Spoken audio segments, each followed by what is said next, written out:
Would you mind telling me whose brain I did put in? And you won't be angry? I will not be angry. Abby someone. Abby someone. Abby who?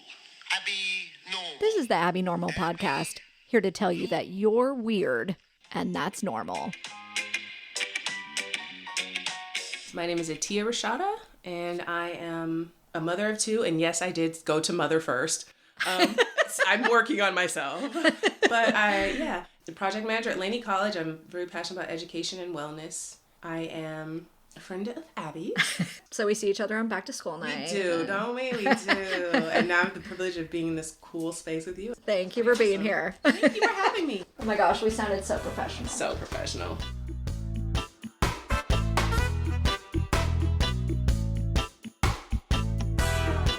You know those moms at school events that look all cool and casual, like put together and gorgeous, but not snobby and judgy? Or if you don't have kids, I'm sure you can picture this person at work. Well, that's Atiya. She has a 28-year-old daughter, Layla, and a 12-year-old daughter, Nasra. And I wanted to know how that age gap happened. And also, how do you get to be so cool?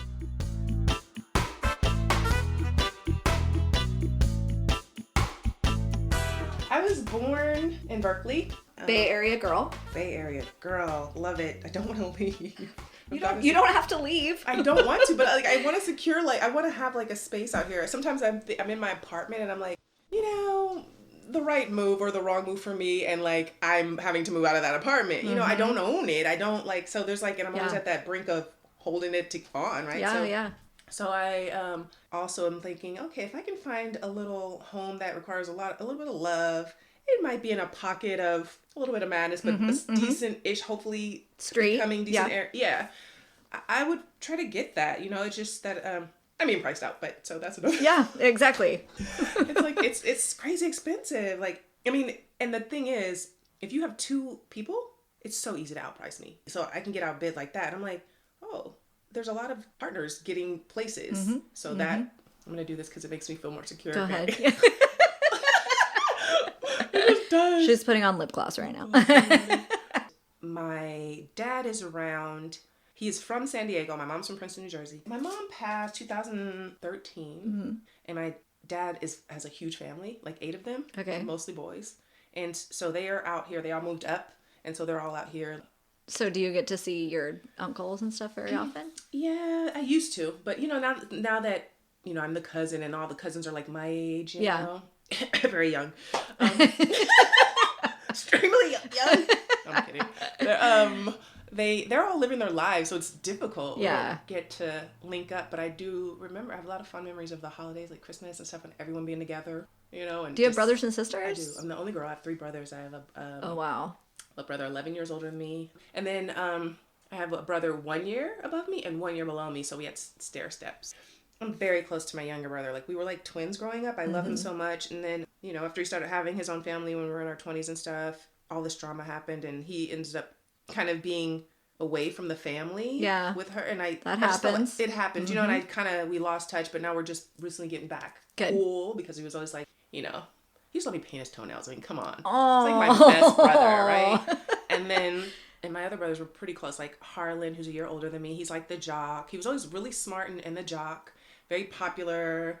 Didn't seem like a womanizer, but always had a lot of women like wanting him. And I just thought he was a dork, but he was like really cool and like a football player and everything. And then Muhammad, my younger brother, who lives out in Lathrop, Y. So they can afford, they have like a really nice house, right? Yeah. So you were second from the youngest? Yeah. Do you feel like the baby of the family? No, I feel like, no, because I had to be, like, I always had, like, kind of a spirit of, my brothers dominated for sure, like, if there was a vote, because if more boys to girls, like, if they wanted to watch sports, we had one TV in our house, modest living. And then we lived with my mom, my parents divorced when I was 5. And so they would often dominate in ways like that. Yeah. Or we want to go here, so then I learned I had to speak up. And so, I was like a boy to myself around them, right? I didn't know that I was like really a girl. So I would be like tough and, and hitting them back and getting beat up. But I always would state what I've never had an issue with that because I just thought I was supposed to. What's little Atiya like in middle school? I was so awkward. Really? Yeah. Like I was just like, I didn't fit into any group. I was like cool with everybody, but I didn't have like a group. I had my awkward friend, me and Janine Malafronte, who came up to like my armpits. All my like best friends in life have always been extremely short. I don't know why. I was How tall are you? I'm like 5'10", almost 11 now. But Yeah. my IDs all say 5'9.5". I don't know. That's what I was when I first got my license, I guess. Yeah, I mean, it's just like how I don't change my weight. So. I'm not changing anything. Same. So did you get your height early? I did, and it was awkward. You were like tall and thin. I was tall and thin and like just gangly, and like I would like guys, and then they'd go after my friend without the curves. Like it was just, I was not, I had no swagger, no coolness. Like I think about some of the things I used to wear to school, and I'm like, you actually wore that to school? Like, so I was kind of that awkward kid, and I kind of wanted to be cool, but I would secretly look at all the pretty girls who had like the cool clothes because their parents cared about them being fashionable. My parents were asking me about, like, that was not a thing. Fashionable? Come on, you have clothes. Right. Exactly. That's kind of cute. That's, if we're going here, but no. And they're clean. That's what you get. That's what you get. But girls would have, I could tell your mom cares about that you like Guess jeans. And like, you'd have the Guess and you have the Nikes, you have the whole matching outfits. And I'd be like just wearing clothes. But I was a Cali girl. I was really relaxed. I didn't care. But I would notice it. And, those are the girls that got the guys' attention. So you had your daughter Layla early in life. Yes. Yeah. 15. And how was that? Tough, because my family essentially, so I had one girl cousin my age, and she was like really, really smart. I was smart too, but she got credit for being really, really smart. And they're like, oh, you're so sweet, and you're such a pretty girl. You're like the sweet one. But I wasn't sweet. I was just like Quiet. You're right, which is not the same thing. Not the same thing. So they didn't know that she and I were very much alike. When I got pregnant, I became the failure of the two. And it was like my whole family talked about it. Everyone was just like so disappointed in me. And like one of my cousins who's a guy said, yeah, everyone's saying like, oh, I can't believe Atiya's pregnant. I can't believe, which, I get to some degree, but I wish he had never told me that. Yeah, I was like, right. my whole family was like talking behind my like back a little bit. It was That's pretty harsh. devastating. Yeah. I don't know, but maybe the boy that I thought I was growing up helped me out because I just moved forward. Yeah, and so I didn't dwell in any of that. I just went on about my life. And was your mom really helpful? No. Or was she really mad? Mahasin, let me tell you, Mahasin is lightweight psychic. She has some extra senses to her, like, so she's just on another wavelength. This is your mom. This is my mom. Like, she's just on like on a totally another wavelength. But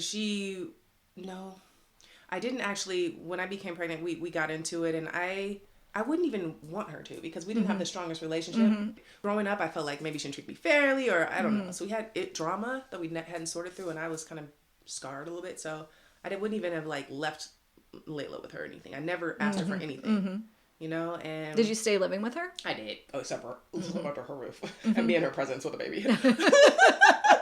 And she would do sweet things like she'd make dinners and make sure food, like good food was there and stuff like that, but she was clear that this is your baby, and she didn't let me go to continuation school like all my other Yeah.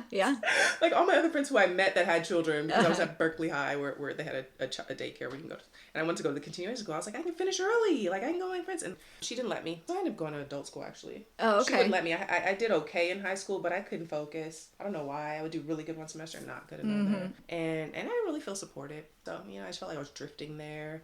And yeah, I went and finished up at adult school. And I ended up getting to UC Berkeley because my dad tells me, one of Harlan, my brother, one of his friends was like, oh yeah, I just got to UC Berkeley. Oh, there's this woman. She's the best woman to talk to. She'll tell you exactly what you have to do. And I went and met with her, and she was like, just do your I get C from this whole the classes you have to take. She's like, you just have to get like a B average in every class. I had to repeat a couple classes, but I ended up doing that. When I saw a pathway clearly mapped out in front of me, I was able to get on it. But it's difficult to kind of just make that up in your own mind. Yeah. But seeing a pathway, I think, does wonders. Because, if Absolutely. I check that box, I'm here. So I did that. And then that's when I got to Berkeley. And that's when I started thinking about life. Like, on a real level, I'm like, okay, I have a being I have to provide for. Right. But I was staying in the UC. Everything just happened. I was staying at UC Berkeley, the housing there. Oh, UC awesome. Village. So I just kind of think steps were being laid out as I was moving forward. So I just kept moving forward. Yeah. So I was able to do that, and then got my first job, moved to Alameda. What's your degree in? American Studies. What? What is it's that? so general. What? I can't study America? No, it's like, it really started out as communications major. Okay. Like mass communication, basically. Yeah, communication major, but it was impacted. I had a couple of semesters that weren't so great. It was either going to put me into a whole nother year, or I could take the classes that I want, meld them together, meld them together, create an emphasis, and put it under American Studies. Oh, okay, got it. And get you out of there. And get me out of there. And that's exactly what I did. So it wasn't as lovely. And I wasn't ready to hold that GPA for communications. So I just had a lot going on in life. Yeah, having a little one at home is tough. It's tough, right? Yes, it's very tiring. Mm-hmm. Yeah. So after having Layla at 15, Atiya found her path forward. But where does the path take her next? So how did NOS come about? How did we decide we were going to do that? How did we decide we were going to do that? I mean, I know that the technicalities involved. No, I know. But... Although I want to forget. No, I'm just kidding. I'm kidding. No, we actually met. So we had a mutual friend. Have you heard of Guapale? Nope. She's a singer. She's from Oakland. Mm-hmm. Not too long ago, she was kind of buzzing, and then she moved to LA, and so she kind of still does her thing, but she definitely blew up over a song called Closer out here, and then she just became really popular from that point on. She had a birthday party, and I went because my close friends, that's how I knew her. They were like family to her, and so we'd all be around each other growing up. And then Justin was there. My friend thought Justin was cute, and I didn't really, and so, yeah, it just so happened that he ended up doing cartwheels with Layla and being real sweet, and it took me the longest time to get it, and so we ended up exchanging numbers, and then eventually I answered the phone because I didn't know that it wasn't totally my type, I'll be honest with you. What is your type? Now it's more of a feeling. Back then I liked dark hair, I like more dark, I never went for like super lighter complexions, and I just always was attracted to burly. I really like people who are intelligent. Like a man, if he can talk to me and he doesn't just sound like a chump, or he has something to say that piques my interest, I always, that goes a long way.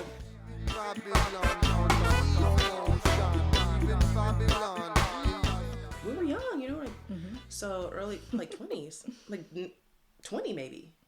We dated off and on for 12 years, young, dumb, hurting each other, back and forth, doing dumb things. But I wasn't super ready for a relationship. I kind of had been with the love of my life, who started seeing some other girl who happened to be one of those really beautiful girls from middle school. Yes. Yeah, he started messing with her, and everyone was telling me. Aww. So, anyway, we had broken up, but I was like, gosh, you're probably never going to come back to me now. Screw you. And so that was that. But yeah, so I wasn't looking for that. And anyway, but it happened. Okay, so you dated for a long time. What'd you say, like 10 years or something? 12. 12 years? 12, off and on, like, no joke. Crazy, right? Yes, it's crazy. So long. Why didn't you get married? You weren't interested in that? So I'm not gonna lie. I would say right now, I might have done it, but Justin didn't believe in marriage, and his mom didn't believe in marriage. They don't believe in marriage, but I also think his mom didn't believe in marriage because she didn't want her son to get married. They were like this. BFF. And BFFs, and there were times I had to kind of go like this, because she was like, I'm that woman, and it was always awkward for me because I was like, I don't want to have to compete with your mother. Like, we're two different. I could never be your mom. I might have done it just because I was young and I might not have thought it totally through, but yeah, he didn't believe in it, and I was never, like I said, I also wasn't Disney. Even though I watched Disney, probably because I had brothers, I was a tomboy. So I never felt like, marriage was never... Yeah, like, I need a wedding. I've been dreaming of my dress and da-da-da, that whole thing. Like, I never had them one day in my life. Yeah. Ever.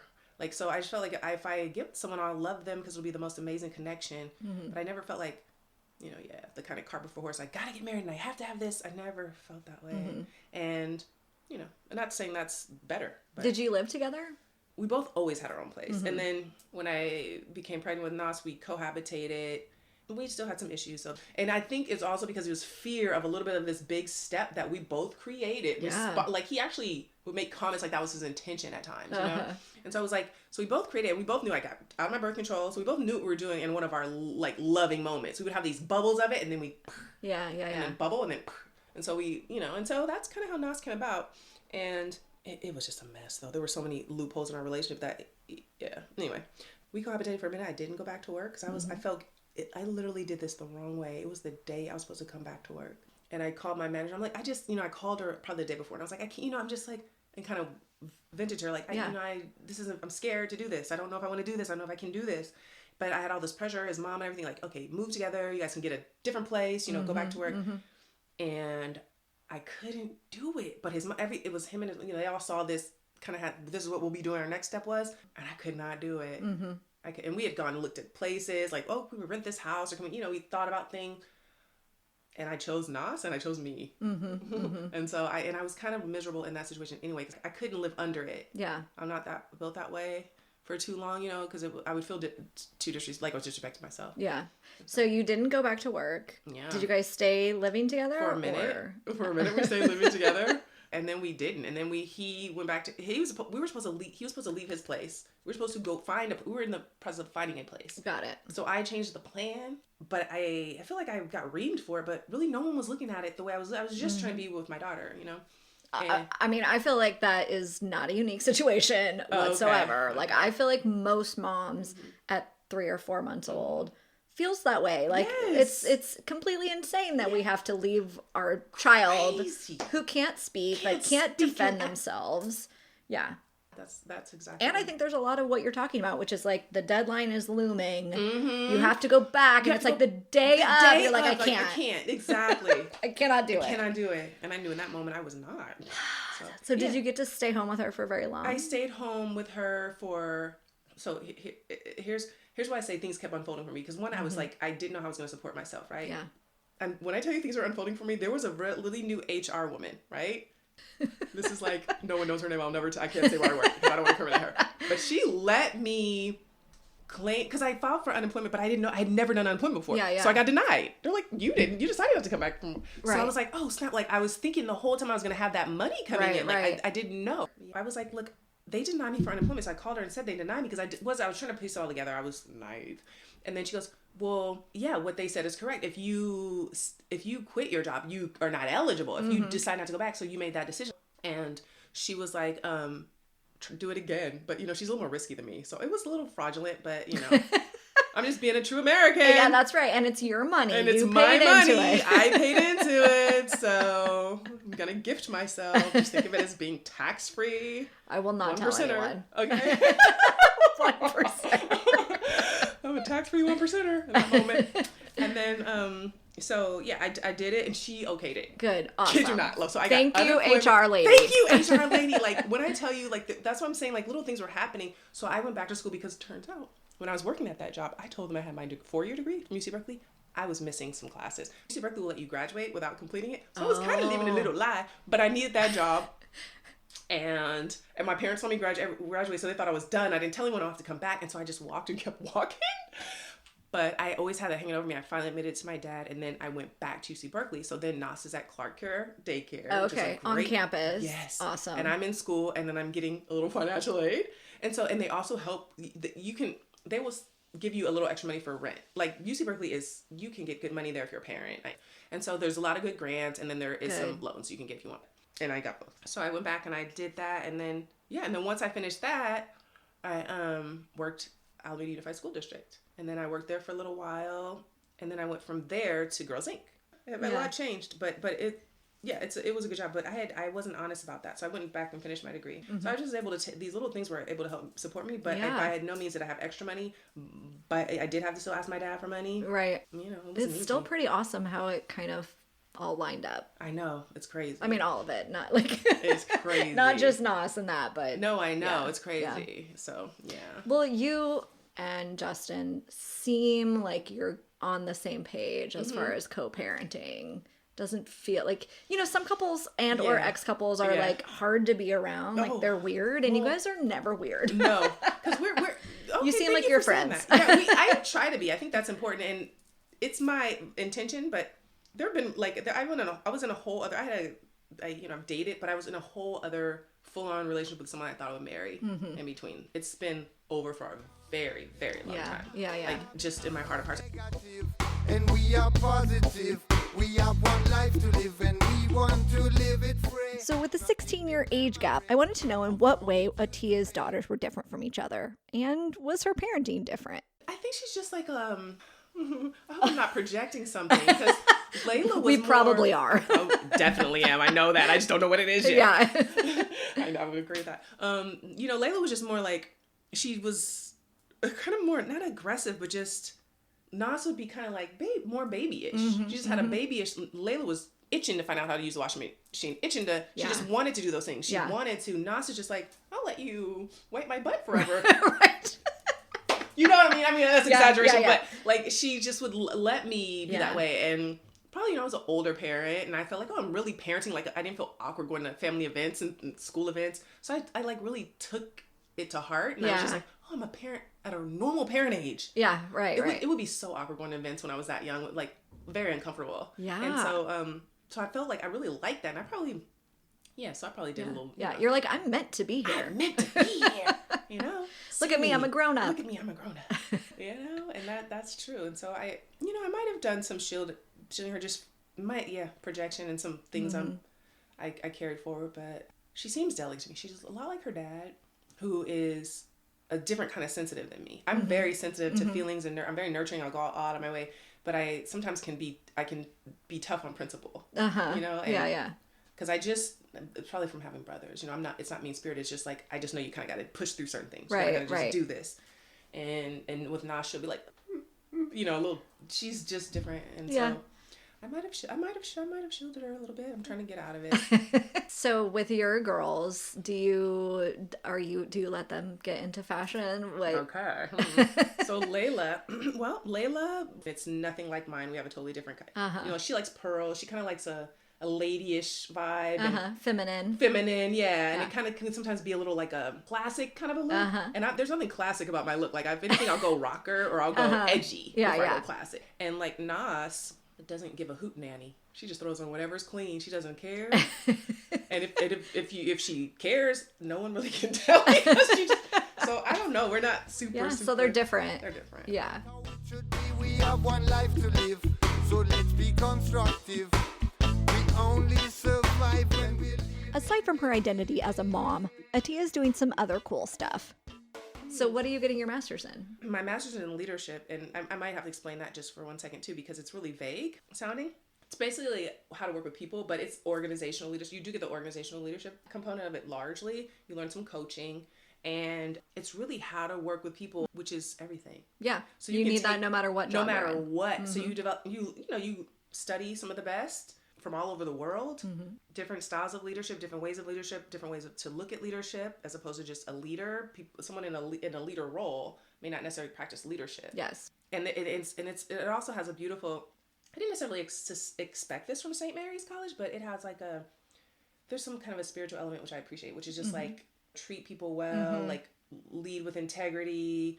Don't lead to be the only one, but bring people along and get people involved. And there's this, you know what I mean? And like the one thing that really, really got to me is, I'd say I was probably in my like 5th or 6th module, and we started talking about hey, you know, you do go do research. Yeah. What do you usually when scientists or people do research? They research something that has happened in the past, and then they kind of sort of say, okay, this is what we can do differently to create a different outcome potentially, right? So there's something called action research, which has been developed by people in need. If you're in a community that has a need, oh, we don't have running water, how do you organize, how do you hold people accountable, how do you develop a system to get things accomplished outside of waiting for someone else to do it? How do you even get things started, get it to where it's lobby, get it to where it's a bill, you know? How do you move people, and how do you move things forward? And I was like, wow. And so it's a shift from thinking we are researching these people in this community, and this is how they've been how they've been over the past 10 years, to integrating and researching doing that within your own community. Right. So it opens a door from kind of that feeling of othering. It's always someone else looking at you through the magnifying glass to say, this is who I am, where we are, what we need, and how we can get there. Yeah. So it's really awesome. And I have the power. I have the power. And we have the power. We have the power. Right. To do something about it. It's beautiful to me. Yeah. So it's been a lovely experience. It's been a lot of growth. It's awkward, you know? Yeah. It can be awkward because you could be talking about race, and I'm like the only black woman there. I'm like, and everyone looks at me, I'm like, I don't want to talk about that. Why do I have to? You know, but like, I get called, you know, and then we have, but there's another guy there who's African American. He's biracial, but he doesn't really like talk about it a lot, and I don't either, but everyone expects me to. Yeah. So how do you handle it? It's so awkward. I'm like in there with like a tall, blonde haired, blue-eyed white male cop who looks like a classic cop, and we're talking about all this stuff, and I'm just like, oh my god, this is so like weird for me right now. And he happens to be one of the coolest people ever. And I'm just like, gosh, it kind of seems like we represent these two like opposing forces. So whenever we have to talk about things, and the thing about hybrids online, I like it because I can hide behind a computer. And I can be in my PJs. I can be anywhere typing. Yeah. Right? But everything's for everyone to see. The beauty in that is like you got to be you responsibly. Yeah. And like just imagine that, you know, like you can turn in whatever you want to your teacher and only they see it. But if you have to, that, like, to me, that's powerful. Like, that's real truth, right? Yeah. If you can express yourself safely, and that's a big part of the leadership too, is like nonviolent communication is what they call it. That's hard. What did you say? Be yourself responsibly? Yeah, I'm not. That's hard. Right? It's a Right? never-ending. I feel like you err one way or the other. Like you're either fully yourself and you're pissing off everyone. I should speak for myself. No, I'm gonna check that box. Or you're like dimming your light and not being yourself and you feel constrained. That's so kind of more for me. That's kind of more my default. yeah. Got you. Yeah, it's true. And I mean, just to be successful out in the world and in your Yes. career, you have to zip your lips a you little have to bit. zip your lips a little bit. You kind of have to fit in somewhere, Yeah, right? I don't like it. I don't like it at all. So like what you're doing, you're carving out a path for yourself, and that's what I think is like, oh, girl, just like it's amazing. I mean, Carve out there path. is a certain, again, I've only just begun, but there's a certain amount of freedom. I'm saying whatever the hell I want, it's badass. and then I can I put love it out there, and if you don't like it, don't Don't fucking fucking listen to it. Yes, it's not meant for you, sweetheart. I wasn't talking to you. Exactly. It's not meant for you. Right. I love that. That's powerful to me. That's powerful. It's a hard balance, though. Yeah, I know. Yeah. What? So can I ask you some questions? Yeah, go. Okay, so what? A hard balance. What do you mean by that? Like, what do you mean by it's a hard balance with the podcast and then sort of The podcast is easy because, again, I'm just saying whatever I want. But I mean, like at work, you want people to like you. Yeah. You want to, like you were talking earlier about building relationships. That's how you get things done at work, right? So how do you build relationships and be respectful and be inclusive and also be yourself and say what you really mean and, not dumb it down. Not dumb it down, Yeah. Yeah. Yeah, okay, I follow you. Yeah. And especially because I think that it is important that we all bring our authentic selves. But there's lots of things about our authentic selves that are offensive to other people. There sure are. There sure are. So if we can't temper and filter. Yeah. So you have to figure out what are you willing to temper and Exactly. filter and what are you not willing Exactly. to. And you know what's interesting about that? Like, I have someone that I know, this individual can't quite, like, do that. Like, there are people who don't really know how to, like, filter. No.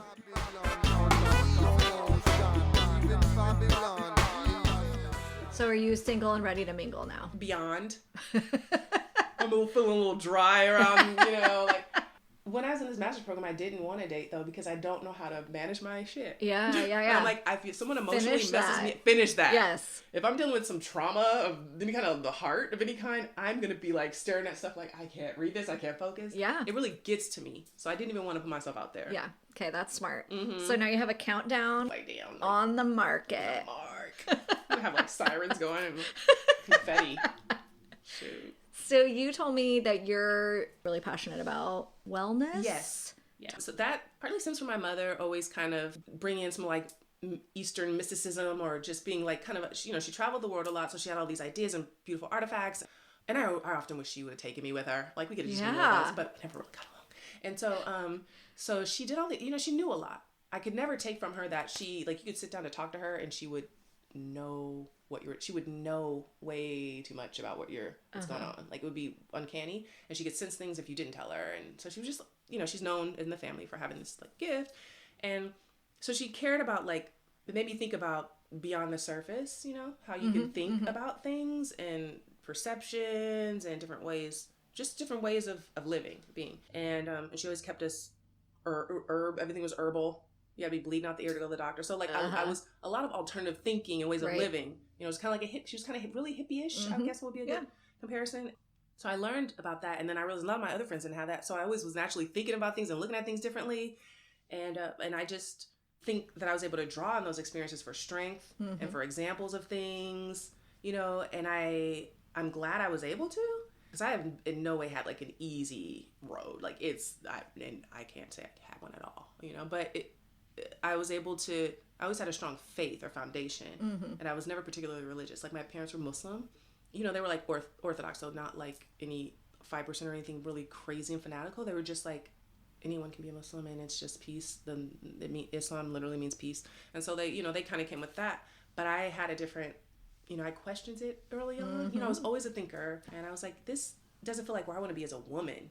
you know, I get it for you men. This probably is the bomb. Like, you love this as a man. But as a woman, I have a hard time putting myself in that. You know what I mean? So I challenged it, and I just, you know, I don't know. I reached out. I was always curious and inspired by things around me. And Did your parents support you asking questions about it? no, or... my mom would basically tell me I'm going to hell. Yeah. Like, literally. You're going to go to hell if you don't cover your hair. And I'd be like, well, but God gave me hair. Why, Mom? Why would I have hair? Your hair is your covering. My hair is my covering. What the heck? That's how I feel. Yes, exactly. What were you? What I needed to do. That's exactly right. So, you know, I couldn't, like, ascribe to a lot of the things about women, you know? You know, if you were on your period, you couldn't, like, pray. Like, it was considered, like, almost like it was dirty. You know, like, you couldn't go into the prayer room. Like, things like that. You kind of always would be behind the men. And I get that if we're going to battle. Because by far, you can outswing me and with a bunch of other men. But I just think in general, like, things like, and then you could have more than one wife. Some people did do that. Even though that wasn't common, they would hide it. Because it was supposed to be more of a, you know, just not so radical kind of practice. But where we went. But, yeah, I don't know. I got a lot of my foundation from it. And I'm thankful for it. But I just consider myself spiritual and not religious. Yeah, I mean, I was raised Christian, and there's a whole lot of that patriarchy business in Christianity too. I know that. We didn't avoid that. Yes. So yeah, there's a lot of that. Again, I like how you put it. It's like I kept the foundation. Yes. Those things I learned that have certainly sustained me in hard times. Yes. And then left some of the bullshit behind. Ding, ding, ding, ding, ding, ding, ding. Exactly.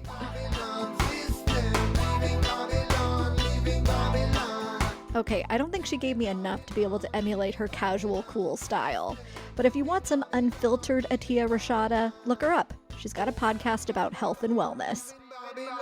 This track is Leaving Babylon by Zepp Herm.